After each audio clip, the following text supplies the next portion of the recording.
我哋身體所需要嘅津液，唔係水分，身體自動幫我哋保濕幫助我哋加濕翻我哋嘅呼吸系統。因為一家大細都啱飲嘅嘢，因為好，如果你係吸煙一族經常捱夜經常外食嘅人士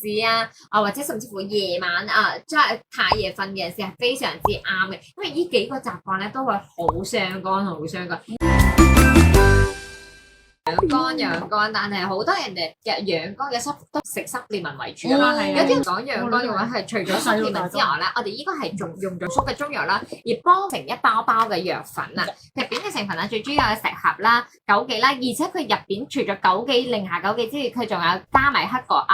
黑果嘅大家都知道抗氧化好好啦，再嚟個對護眼都非常之好。雪菊奶激草、薄荷兒珍珠川貝桂圓肉同埋生甘草，所以你飲到嘅味道係甘甘地，一家大細都啱飲嘅嘢。因為好多市面上護肝嘅嘢，可能根據不一樣嘅年齡層係食濕利文多啊嘛，但係呢個係真係養生茶咁樣，即係你睇我自己本身啦，我哋係週末啦放2包入去個養生壺入邊咧，就驚啦小朋友都可以飲，5歲至99歲嘅人士都啱飲，甚至乎如果你係吸煙一族經常捱夜經常外食嘅人士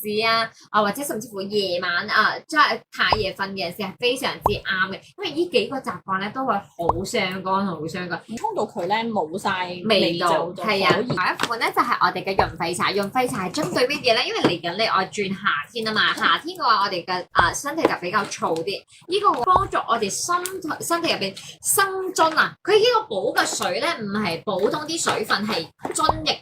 唔知點解有跑心酥啦、五味子同埋話梅呢3個成分咧，係幫助我哋生津潤燥之餘咧，係幫助我哋補翻我哋嘅肺氣。嘅時候嗰啲覺得人實比較乾燥啲嘅人士咧，就係啲喉嚨喉嚨乾燥鼻會覺得乾燥嘅人士都係非常之啱飲，而且呢個係幫助我哋身體生翻我哋身體所需要嘅津液，唔係水分，身體自動幫我哋保濕幫助我哋加濕翻我哋嘅呼吸系統。因為呼吸系統如果你太過乾燥嘅話，佢容易導致